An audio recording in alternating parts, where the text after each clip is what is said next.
Hello students, how are you?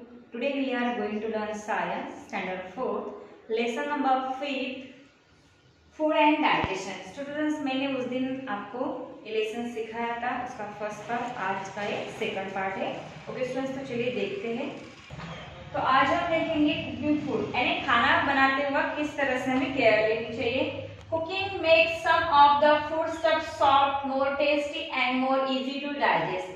हम जब खाना उसे पकाते हैं तो उससे क्या होता है, हमारा खाना सॉफ्ट बन जाता है, डाइजेस्ट के लिए अच्छा होता है, टेस्टी होता है, इजी होता है। It makes the food free from germs also. उसमें अगर कोई जंतु जर्म्स होते होंगे तो किल हो जाते हैं, मर जाते हैं। So we should cook some of the food stuff before eating. इसलिए जब भी हमें खाना खाने से पहले उसे पकाना अनिवार्य है। Different food are cooked in the different way. जो हम खाना बनाते हैं उसको अलग अलग तरह से बनाते हैं, डायरेक्टली उसको फोड़नी देके ही नहीं बनाते। ठीक है, चपाती अलग बनाते हैं, राइस बनाने की मेथड अलग होती है, दाल बनाने की मेथड अलग होती है, लड्डू बनाने की अलग होती है, सब्जी बनाने की, फ्राई करने की, सबकी मेथड अलग होती है। जैसे बॉइलिंग यानी उबाल के लेना, steaming, frying, baking and roasting are the different way of cooking our food. जैसे कि यहाँ पे देख सकते हैं, हम यहाँ पे बेकिंग है, ग्रिलिंग है, पैन फ्राइंग है, shallow frying, okay, deep frying. इस तरह से हम रोस्टिंग अलग अलग टाइप से खाना पकाते हैं। Rice, potatoes and pulses are used after boiling और स्टीमिंग। जो राइस होते हैं, पोटैटोज होते हैं और पल्सेस होते हैं, उसको बॉइलिंग करते हैं या स्टीमिंग करते हैं। Dry vegetable dosa and parathas are fried before use. जो ड्राई वेजिटेबल्स होते हैं, डोसा, पराठा, उसको क्या करते हैं, फ्राई करते हैं। Deep frying is done to the prepare puris, bread, cakes and biscuit are made by the process of baking. ठीक है, जो डीप फ्राई करते हैं तो पूरी बनाने के पहले डीप फ्राई किया जाता है उसे, या ब्रेड, केक्स और बिस्किट बनाते वक्त उसको बेकिंग किया जाता है। Chapati, grams, groundnuts and meats are eaten after roasting. ठीक है, जो चपाती होती है, ग्राम्स होते हैं, ग्राउंडनट्स होते हैं, मीट होते हैं, इसको खाने से पहले रोस्ट किया जाता है। एक कुकिंग की क्या है, मेथड है।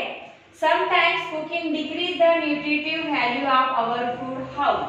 कुछ टाइम पे कैसा होता है, कभी कभी उसकी न्यूट्रिटिव वैल्यू जो होती है, पोषण तत्व, एक कम हो जाता है पकाते वक्त। While cooking rice or some of vegetable use as much water as it required to soften them। ठीक है, जैसे कि राइस और वेजिटेबल पकाते वक्त अगर हमने उसमें हद से ज्यादा पानी डाल दिया तो उसमें जो न्यूट्रिटिव वैल्यूज होती है वो कम हो जाती है। Idli is prepared by the fermentation of Dove. ठीक है, इडली बनाते वक्त हमें फर्मेंटेशन जो है तो उसका डव बनाना चाहिए। ओके, एक्सेसिव कुकिंग और frying result is loss of a some nutritive of our food.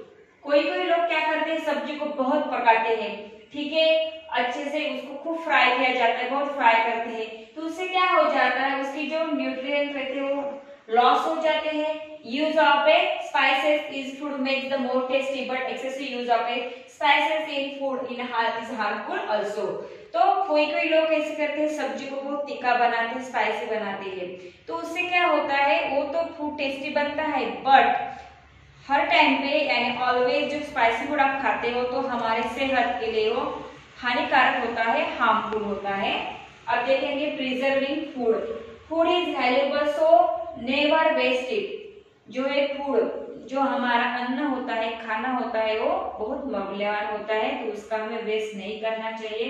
Food can be stored to be use later. This kind of storing is called the preservation. जो food होता है, हमें use करने से पहले हम क्या कर सकते, कुछ खाने के बाद हम उसको रख देते हैं, बचा हुआ खाना बाद में हम इस्तेमाल करते हैं, तो उसे कहते हैं preserving. Okay, can you preserve your food for a day और टू? If yes, how? क्या आप आपके खाने को प्रिजर्व करते हैं डे और टू डे, एक दिन, 2 दिन? तो अगर यस होगा, हाँ होगा, तो किस तरह? Some of the foodstuffs are kept in a refrigerator and are thus saved from being spoiled। कुछ ऐसे फूडस्टफ है जो खाद्य पदार्थ रहते हैं, हम क्या करते हैं, फ्रीज में रखते हैं, रेफ्रिजरेटर में रखते हैं, ओके, तो उससे क्या होता है, स्पॉइल होने से, खराब होने से बचता है। Large quantities of vegetables and fruits are kept in cold storage to keep them fresh. बहुत क्वांटिटी में अगर हमने वेजिटेबल खरीदी होगी, फ्रूट्स खरीदे होंगे, तो हम उसे क्या करते हैं, फ्रीज में रखते हैं। फ्रिज में रखने से वो क्या होते हैं, अच्छे रहते हैं, क्लीन रहते हैं, फ्रेश रहते हैं। Similarly a milk seller keeps milk in ice box and a kulfi वाला keeps his kulfi in the freezing mixture. उसी तरह जो मिल्क सेलर होता है, दूध बेचने वाला, वो दूध को क्या करता है, आइस बॉक्स में रखता है, यानी दूध खराब ना हो इसलिए। और जो कुल्फी वाला होता है, वो कुल्फी के बॉक्स में उसे रखता है, ठीक है, फ्रीजर में मिक्सचर्स करके। But everyone can not afford a refrigerator. क्या लोग सच में, कोई ऐसे लोग हैं जो गरीब रहते हैं और रेफ्रिजरेटर अफोर्ड नहीं कर सकते, महंगा रहते इसलिए नहीं खरीद सकते। Can we not make a simple and cheap refrigerator of our own. क्या हम घर में घरेलू उपाय से क्या हम उसे इजी नहीं बना सकते, इजी से प्रिजर्व नहीं कर सकते? तो यहाँ पे पूछा गया है, तो हाँ हम कर सकते हैं। जैसे कि यहाँ पे देखिए रेफ्रिजरेटर का पिक्चर्स, यहाँ पे हम बहुत सारे ऐसे पदार्थ, वेजिटेबल, सब्जियां, ठीक है, कुछ खाद्य पदार्थ, फूड स्टेप्स है, वाटर है, ओके, कुछ इसमें सोडा होता है, सॉस होता है, जाम्स होता है। हम क्या करते हैं, रेफ्रिजरेटर में फ्रीज में रखते हैं, तो उससे क्या होता है, प्रिजर्व होता है, अच्छा रहता है, फ्रेश रहता है। तो यहाँ पे बताया गया है कि क्या हम घर में रेफ्रिजरेटर की तरह उसको स्टोर करके प्रिजर्व करके नहीं रख सकते, तो रख सकते। स्टूडेंट्स, तो देखिए उसकी method, some of the vegetables, fruits, fish and meat can also be preserve by during and salting. तो देखिए कुछ ऐसे वेजिटेबल्स होते हैं, फ्रूट्स होते हैं, फिश होते हैं, मीट होते हैं, हम क्या कर सकते हैं, ड्राई कर सकते हैं, ड्राई करके रख सकते हैं, या साल्टिंग यानी उसको मराठी में खारवनी कहते हैं, यानी उसको नमक लगा के भी रख सकते हैं। Some of the fruits and vegetables are washed, cut into pieces and dried and mixed with sugar to prepare मुरब्बा और जाम। कुछ ऐसे फ्रूट्स होते हैं जैसे कि आंवला, ओके, उसको हम कट करके उसका मुरब्बा बना सकते हैं, ठीक है, या जो पिकल्स होते हैं, लोमची कहते हैं उसे, तो उसको भी हम क्या करते हैं, मैंगो कट करके उसको ड्राई करके फिर उसमें जो है कि मसाला ऐड करके उसका हम पिकल्स बना सकते हैं। दिस मुरब्बा और jam is not spoiled for a long time. वो बहुत दिनों तक अच्छा रहता है घर में, अगर आपने रेफ्रिजरेटर में नहीं रखा तो भी खराब नहीं होता है, स्पॉइल्ड नहीं होता है। Some of the fruits and vegetables can be preserved by the pickling day. Okay, अभी मैंने बताया कुछ ऐसे वेजिटेबल्स, फ्रूट्स होते हैं जिसका हम क्या बना सकते हैं, आचार बना सकते हैं। You should never keep your food in a dirty containers which carry germs and dust। तो कुछ ऐसे कंटेनर्स होते हैं, कुछ लोग क्या करते हैं, हाइजीन नहीं करते, ठीक है, स्वच्छता नहीं रखते। कभी हम फूड रखते वक्त जिस कंटेनर में, जिस बर्तन में हम फूड रख रहे हैं, खाना रख रहे हैं, तो कंटेनर्स और डब्बा वगैरह स्वच्छ होना चाहिए, जर्म्स जो नहीं होने चाहिए उसमें, डस्ट से दूर होना चाहिए। दे स्पॉइल योर फूड। अगर आपने वैसे ही जर्म्स की इसमें अगर उसको स्वच्छ नहीं किया तो क्या होता है, आपका खाना स्पॉइल हो जाता है, खराब हो जाता है। You should protect your food from the house flies also. और हमें जो हमारे घर में खाना बनाते हैं, तो हमारे घर में हाउस फ्लाई होती है, जिसे मक्खी कहते हो आप, उससे हमारे फूड को बचा के रखना चाहिए। Flies also carry germs from a dirty places to our food stuff. जो फ्लाइज होती है, मक्खी होती है, एक जगह से दूसरी जगह उड़ती हो, किधर भी गंदगी में बैठती है, अगर वो हमारे खाने में आके बैठेगी, उसके पाँव में जर्म्स लगे रहते हैं, इसलिए जो है कि हमारा जो फूड है कंटेमिनेट हो जाता है, खराब हो जाता है, स्पॉइल हो जाता है। अगर हमारे खाने में वैसे फूड चला गया तो हमें हर तरह के डिसीज हो सकते हैं। यू मे फॉल सिक और ईटिंग दिस फूड स्टफ। अगर हम वैसे खाना खाया तो हम सिक हो जाते हैं, हमारी तबीयत खराब होती है। Many disease such as typhoid, diarrhoea and cholera are the causes by contaminated food stuff. ऐसे बहुत डिसीज है जैसे कि टाइफाइड है, डायरिया है, कॉलरा है, ये अगर हमारा अन्न पदार्थ खराब हो गए तो उससे, यानी कंटेमिनेट हो गए तो उससे हमें होते हैं। Always keep your food stuff in a clean and cover vessels. तो हमारा जो फूड स्टफ है हमें हमेशा क्लीन, स्वच्छ किए हुए और कवर किए हुए वेसल्स में रखने चाहिए। You should wash your hands before eating your food. खाना खाने से पहले हमें हाथ धोने चाहिए। ओके स्टूडेंट्स, यहाँ पे देखिए जो वेसल्स है उसमें अच्छे से कवर किए गए बॉक्स में खाना रखा है, तो हमारे घर में भी इसी तरह से हमें कवर करके ढक के रखना चाहिए। तो स्टूडेंट्स, मैंने जो ये लेसन सिखाया उसमें से पॉइंट दिए हैं, तो ये आपको अच्छे से रीड करना है। अभी हम इस लेसन के एक्सरसाइज देखेंगे। तो उससे पहले स्टूडेंट जो मैंने फर्स्ट पार्ट में आपको सिखाया था, आज सेकंड पार्ट है, ये दोनों वीडियो आपको अच्छे से देखना है, अंडरस्टैंड कर लेना है, देन एक्सरसाइज सॉल्व करनी है साइंस के नोटबुक में। ओके, तो चलिए देखते हैं। Answer the following questions. First, what are the essential nutrients of food? Food में जो एसेंशियल न्यूट्रिएंट्स होते हैं, सबसे महत्वपूर्ण न्यूट्रिएंट वो कौन से हैं? तो स्टूडेंट्स फर्स्ट में आंसर्स में आपको लिखना है carbohydrate, fat, protein, vitamins and minerals are essential nutrients of food. Okay, second है question, right the names of a two foodstuffs that are in rich. यहाँ पे जो है कि न्यूट्रिएंट्स के नाम दिए कार्बोहाइड्रेट, फैट और विटामिन्स। ऐसे कौन से पदार्थ में कार्बोहाइड्रेट है, फैट्स है और विटामिन्स, उसके हमें एग्जांपल लिखने हैं। तो चलिए फर्स्ट में देखेंगे। तो जो कार्बोहाइड्रेट है वहां पे आपको एग्जांपल में लिखना है व्हीट, राइस, मेज, ज्वार। ओके, और देन जो है सेकंड फैट, इसमें आप मिल्क लिख सकते हो, नट, बटर। ओके, नेक्स्ट जो है विटामिन्स, तो स्टूडेंट्स उसमें आपको लिखना है green leafy vegetables and fruits. Okay, third देखेंगे, right the names of a 3 foodstuffs that are rich in proteins. ऐसे हमें 3 फूडस्टफ्स के नाम लिखने हैं जिसमें क्या होते हैं, प्रोटीन्स होते हैं। तो वहां पे आपको आंसर्स में लिखना है meat, fish, eggs, milk, soybean, pulses are very rich in protein. Okay, fourth number का क्वेश्चन है what will happen if we take food. क्या होगा अगर हमने खाना खा लिया मोर देन आवर रिक्वायरमेंट, यानी हद से ज्यादा हमने खाना खाया, तो वहां पे क्या होगा आपको लिखना है over eating is harmful and leads to fatness, हम फैट हो जाएंगे।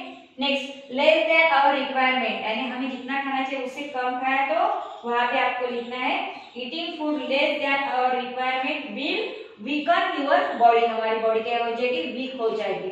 फिफ्थ नंबर का क्वेश्चन है give 2 methods of increasing the nutritive value of food. ऐसे 2 मेथड्स का नाम बताना है जहां पे हमारा जो फूड है उसकी न्यूट्रिटिव वैल्यू बढ़ जाएगी। तो स्टूडेंट्स उसमें आंसर्स लिखना है आपको sprouting and fermentation increase the nutritive value of food. Okay, next, right 2 uses of cooking food. Cooking food के यूजेस हमें लिखने हैं। तो वहां पे स्टूडेंट्स 6 में आपको आंसर्स लिखना है cooking makes our food soft, tasty and easy to digest. Second, it kills the germs in the food. Okay, 7 में write the names of 5 different method of cooking.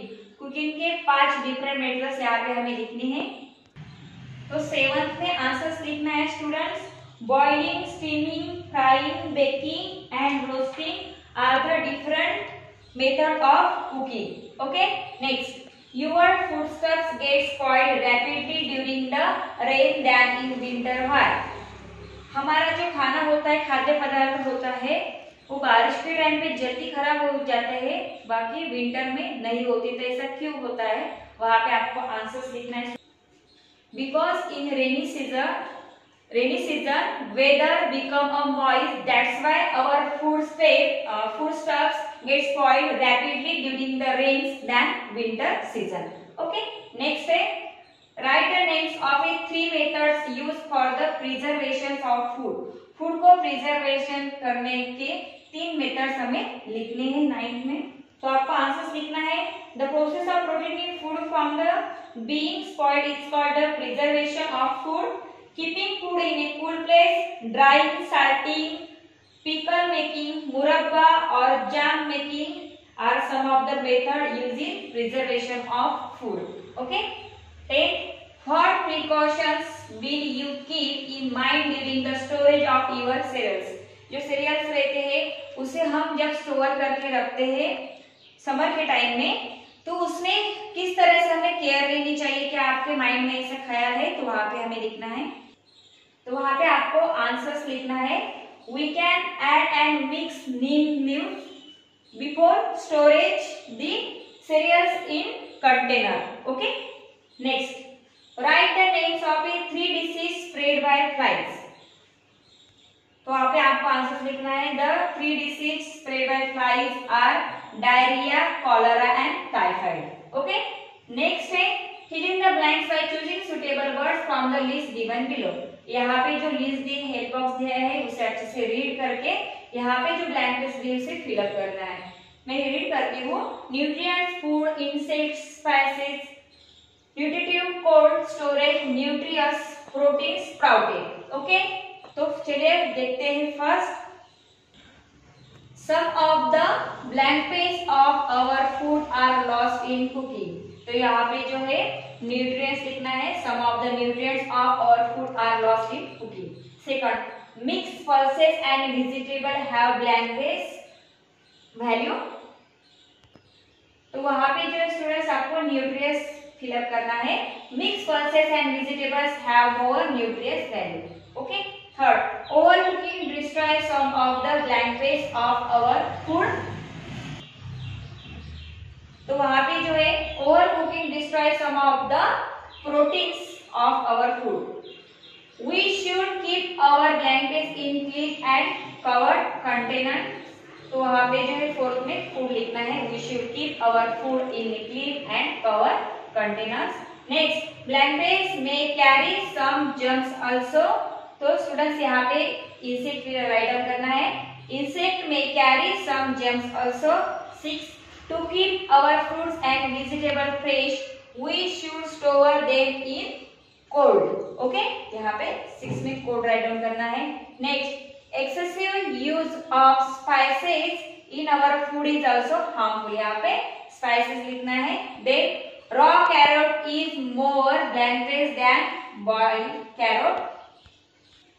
तो स्टूडेंट्स यहाँ पे न्यूट्रिटिव लिखना है आपको। Raw carrot is more nutritive than boiled carrot. Okay. Next, blank page grams are more nutritive than fried grams. तो sprouted, यहाँ पे स्प्राउटेड लिखना है। Sprouted grams are more nutritive than fried grams. Okay.